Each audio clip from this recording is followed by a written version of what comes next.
Hey guys, what's up? Welcome back to the channel, and I know that this is probably going to be an unpopular opinion, but I actually really enjoy the event battles, and not having them around for a year and then getting them back again recently with Luna Snow and now Crescent has made me come to re-appreciate them. And I know that they're super easy, and I know that they can sometimes be annoying because you have to play through all 4 chapters the first time before you unlock autoplay. But I do think that the basic premise, although it is a very close copy, it has a lot of similarities with Marvel Contest of Champions and the basic model of their gameplay.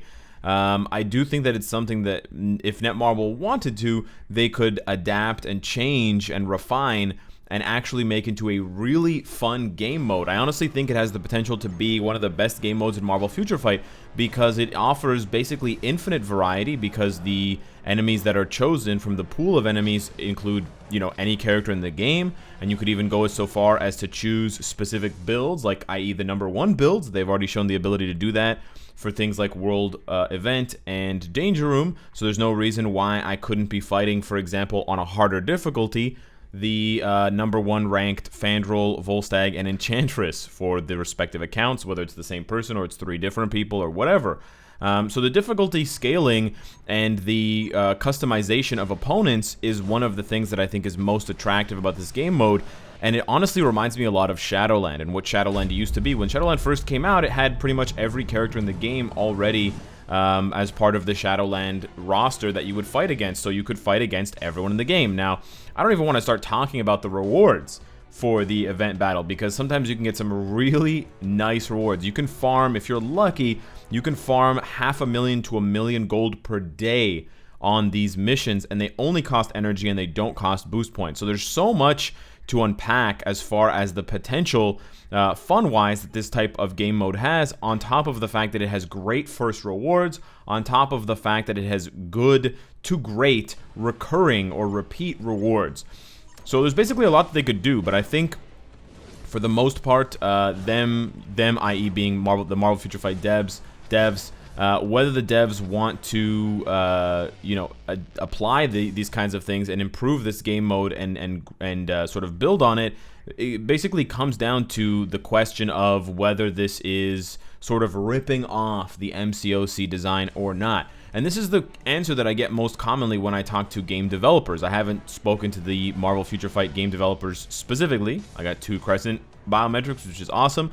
But I've spoken to developers for other mobile games and other mobile Marvel games like Strike Force, and that's pretty much the primary answer that I see being given, is that game developers, and especially the sort of creative producers and the people that are in charge of making new content, they don't want to copy what other people are doing because, you know, on the one hand, it's kind of rude to copy someone else's work. In a space that is very creative. You don't want to seem like you're plagiarizing someone else, you're just sort of ripping off their ideas. And for 2, you want to come up with your own ideas. You know, I'm sure the people that came up with Danger Room, if it becomes a huge success, they are going to feel responsible and they are going to carry that that sort of respect and that admiration on. Same thing goes for whoever designed the Galactus World Boss, Giant Boss Raid fight, for whoever designed World Boss Ultimate, and the fights against Corvus and Proxima and Thanos.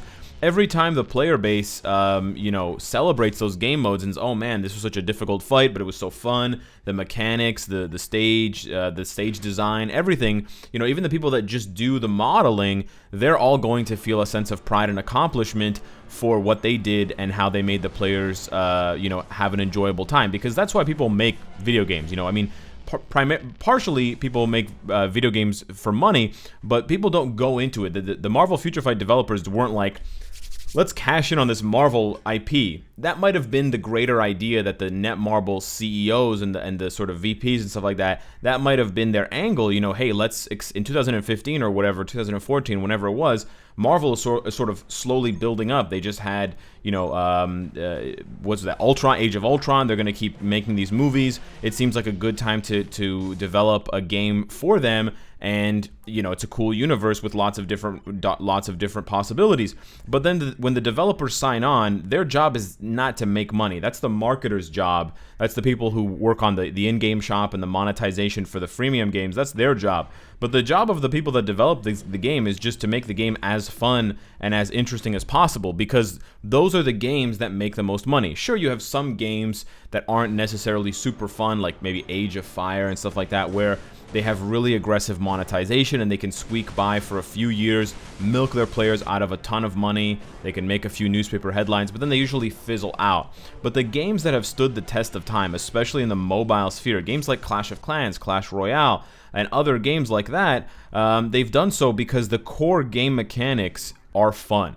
If you have a really fun game, people are going to play, and the more people that play, the higher chance you have of people spending money. It goes hand in hand, but that first thing is the most important thing, is that they have fun.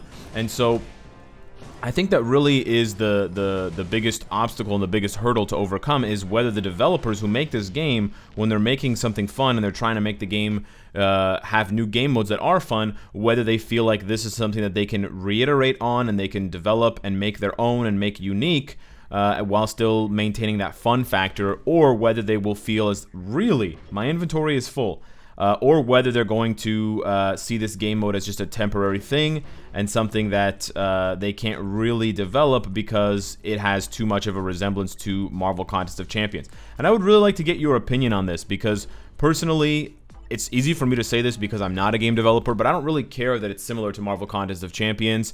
I think Marvel Contest of Champions does a lot of things right and does a lot of things well. And I think one of the best parts about that game is that you get to fight other characters constantly. And there's so much variety in that. You're not just fighting the same 5 or 6 bosses day in and day out. Now, you can technically fight the same bosses in terms of the ends of things, like, you know, the end of Labyrinth of Legends will have a specific boss, or the end of a certain dungeon will have a specific boss every single time. So you're always going to be fighting the champion, or you're always going to be fighting Maestro or Baron Mordo when you get to the end of that dungeon. But on the way, there's 5 or 6 or 7 or 8 different branching paths that all have different bosses, i.e. different characters, different heroes and villains from the Marvel Universe for you to fight.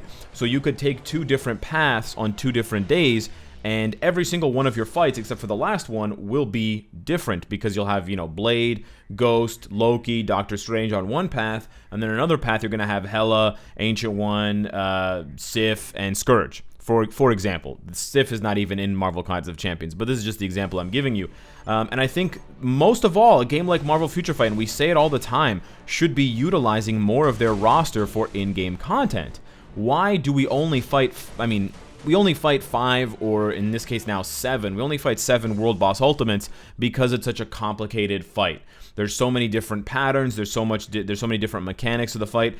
We couldn't really expect Marvel Future Fight to have 200 playable World Boss Ultimates for every single character in Marvel Future Fight.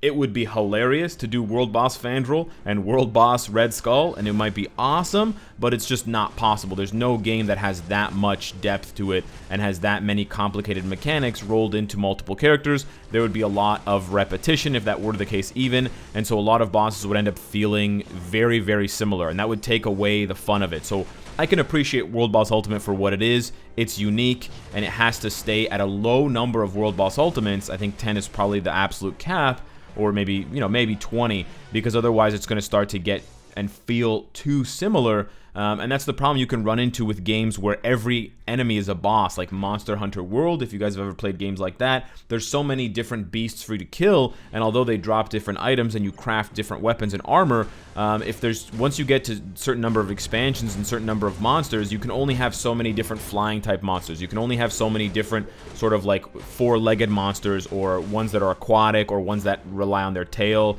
or ones that burrow. There's only so many different combinations. There's a finite number of moves you can do, and so bosses will start to feel the same or very similar.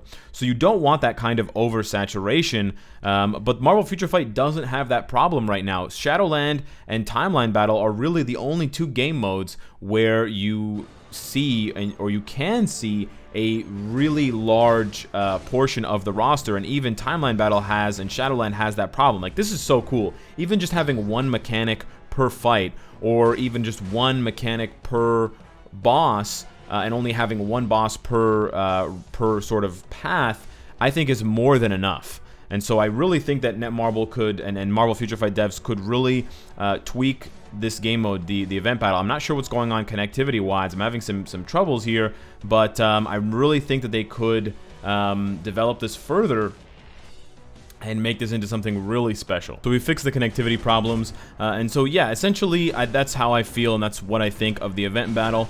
And I just wanted to make a video about it, primarily to see what your feedback is and what you guys think of the event battle. Maybe get some of your suggestions and some of your advice, and start the conversation for the Netmarble and the Marvel Future Fight devs. Because, you know, I could offer my suggestions on, and I mean, I also wanted to show you guys the rewards so you guys can see that this game mode is worth repeat playing every single day. And I could offer some suggestions that I have on how to improve the event battle, introducing more teams, introducing more characters into it, because there's still a finite number. You can tell there's like a group of like 50 or 60 characters that they're reusing over and over again, so they could definitely introduce like all of the characters from the newest updates, give them their uniforms. You know, I should be fighting Ghost Rider with his Atlan Rising uniform. I shouldn't be fighting the base look for these characters. I should be fighting them with their newest looks. There's tons of advice and there's tons of suggestions and feedback that I could give for the event battle, but I think it really just comes down to whether the Marvel Future Fight devs want to do this, and you know, whether it makes sense for them. And so maybe I'm wrong, maybe it's not that good of an idea, but rather than giving my own advice, I thought I would just throw the idea out there for you guys to maybe signal boost if you think that it's a good idea and if you think Marvel Future Fight should do it, or if you don't, maybe offer up some other ideas. But I do think that what's still not missing, but what's still so charming about Marvel Future Fight is the roster. You know, 203 characters and growing, and how characters have so many different looks. I would love to, for example, fight an event battle where the first chapter is the OG Avengers. So you have Captain America, you know, Winter Soldier, Black Widow, Iron Man, Hulk with no uniform. And then you fight Civil War, and they've got their Civil War uniforms. And then you fight them, you know, whatever, and Infinity War, and they have their Infinity War uniforms. And then in the last event battle, you have Endgame. It doesn't necessarily have to be 4 every single time, but in this case, for the Avengers, they have so many different looks, it works. And so there's just so many layers to these kinds of ideas, and there's so much more that can be done. I'm literally just coming up with ideas on the spot as I'm recording this video, and to me, they already sound amazing, and it takes advantage of the gigantic roster. When you count uniforms, Marvel Future Fight is probably closer to 500 characters, or maybe 400 characters, because, you know, Iron Man and Captain America alone have like 6 different uniforms. So that immediately adds, you know, an extra 10 characters to the 2 that were originally on the list for the 203. So I really like that. I really think that Marvel Future Fight and the Marvel Future Fight developers should do the most that they can to embrace this roster and try to feature the maximum amount of characters from the roster in at least a couple of game modes. You know, World Event only features 3 characters at a time, so even if you have every single character be unique, it would take weeks or months to express all of the characters in the game, because you only get to show 12 characters per day, because you have 4 rounds of 3, I believe. You know, you have game modes like Danger Room, where it's nice that you're playing with tier 3s, but you only get to play with 19 characters, because there's only 19 tier 3s right now. So what happens to the other, you know, 185 characters or whatever, however many characters? They get left in the cold. So you can see what I'm saying, and especially with having only teams of 3 in Marvel Future Fight, where you don't have anything larger in a team that you can put together besides Battle World. There really aren't that many opportunities besides Shadowland where you can really see a large amount of the roster shown and sort of advertised at a glance. So I really like Event Battle because of that. I love the thematic teams, like we see here, Ancient One, Baron Mordo, and Wong. Or sorry, Caecilius in this case, not Baron Mordo. I really like this kind of stuff. I love how they matched the stage in terms of the dungeon, the look of the dungeon. They copied and pasted from, I think, the Caecilius memory mission. I really love that. And I wish Netmarble and I wish Marvel Future Fight had more of that. I keep saying Netmarble, but I really mean Marvel Future Fight. There you go. Another 170,000. I'm up to over 400. I'm at 420,000 gold right now.